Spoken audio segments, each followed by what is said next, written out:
Assalamualaikum warahmatullahi wabarakatuh. Yang terhormat Bapak Ma'asyobirin Magister Pendidikan selaku dosen pengampu mata kuliah Strategi Belajar Mengajar di MI. Dan tak lupa teman-teman semua yang saya sayangi dan saya hormati. Kami dari kelompok 1 akan mempresentasikan hasil diskusi kami yang berjudul Konsep Dasar Strategi Belajar Mengajar. Sebelum diskusi kita mulai, mari kita baca basmalah bersama-sama terlebih dahulu. Bismillahirrahmanirrahim.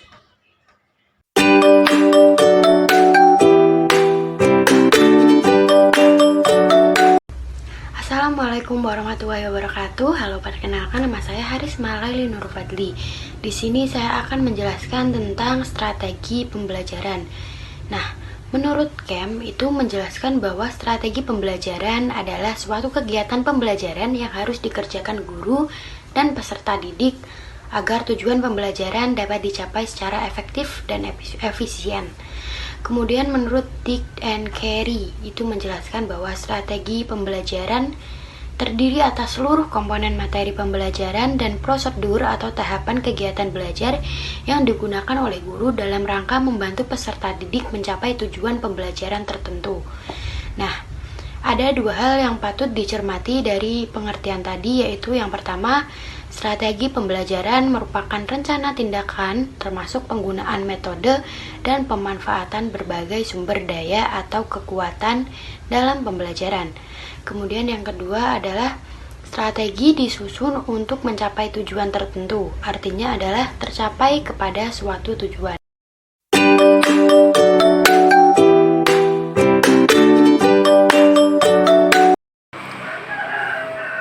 Klasifikasi strategi pembelajaran. Klasifikasi strategi pembelajaran dibagi menjadi 5. Yang pertama, strategi pembelajaran langsung, yaitu strategi pembelajaran yang banyak diarahkan oleh guru.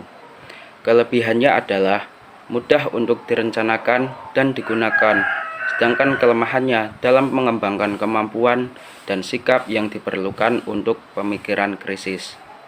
Yang kedua yaitu strategi pembelajaran tidak langsung, yaitu sering disebut dengan inquiry, pemecahan masalah, pengambilan keputusan, dan penemuan.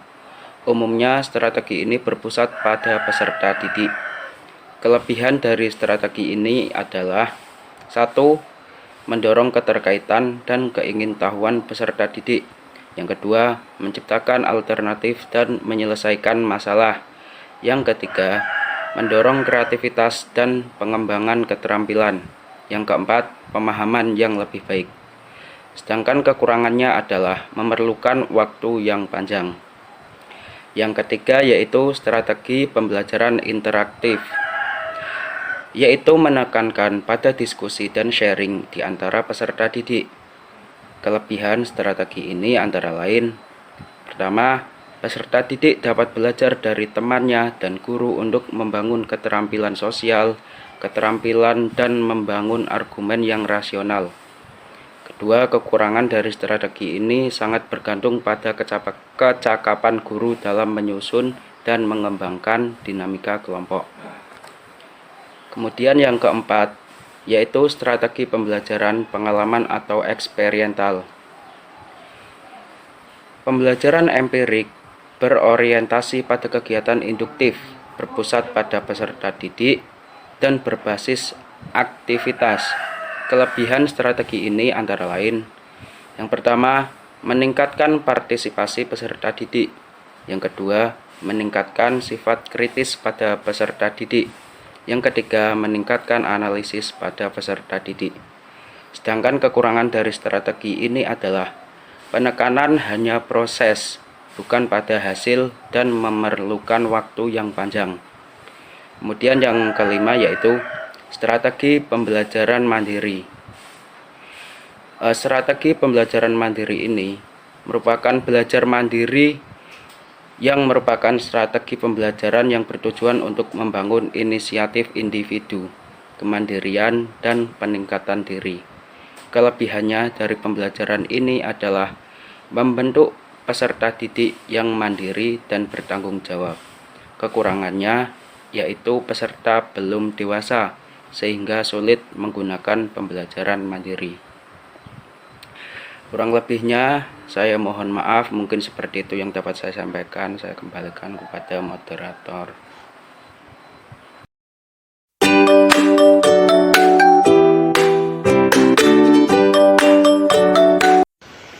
Konsep belajar mengajar menurut Mansur dan Syaiful Bahri.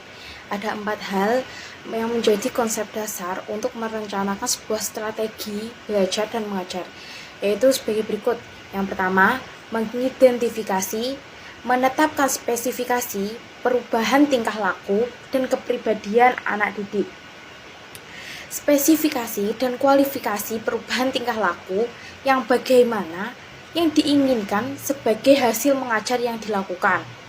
Sasaran yang dituju harus jelas dan terarah.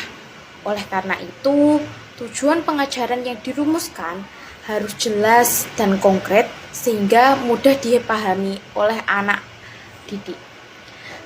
2. Memilih sistem pendekatan belajar mengajar. Memilih cara pendekatan belajar mengajar yang dianggap paling tepat dan efektif untuk mencapai sasaran. Bagaimana cara guru memandang suatu persoalan, konsep, pengertian, dan teori apa yang guru gunakan dalam memecahkan suatu kasus atau akan memengaruhi hasil. Yang ketiga, memilih dan menetapkan prosedur, metode, dan teknik belajar mengajar yang dianggap tepat dan efektif. Memilih dan menetapkan prosedur, metode, dan teknik belajar mengajar yang dianggap paling efektif, yaitu agar memotivasi anak didik supaya anak didik mampu menerapkan pengetahuan dan pengalamannya untuk memecahkan masalah. Berbeda dengan cara atau metode supaya anak didik terdorong dan mampu berpikir bebas dan cukup memiliki keberanian untuk mengungkapkan pendapatnya sendiri. Yang keempat, menetapkan norma-norma dan batas minimal keberhasilan atau kriteria standar keberhasilan. Menerapkan norma-norma atau kriteria keberhasilan sehingga guru mempunyai pegangan yang dapat dijadikan ukuran untuk menilai sampai sejauh mana keberhasilan tugas-tugas yang telah dilakukan. Setiap kegiatan belajar mengajar mempunyai sasaran atau tujuan.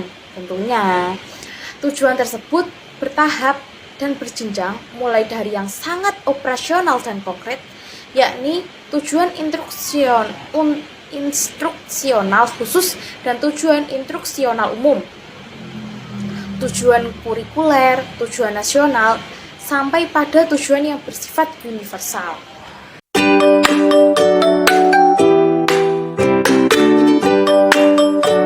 Klasifikasi sumber belajar mengajar. Ada 4 strategi belajar mengajar yang meliputi hal-hal berikut.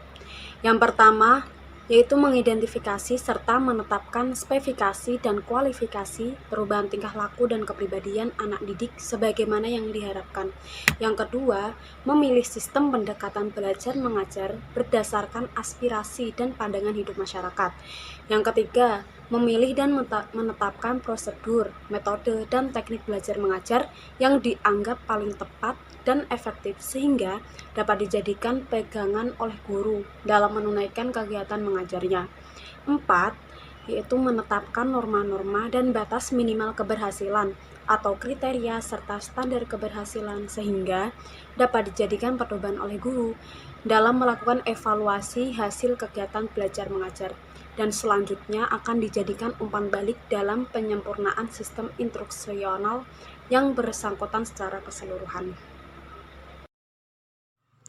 Sekian yang dapat kami sampaikan. Apabila ada pertanyaan, kritik, dan saran, bisa disampaikan di kolom chat.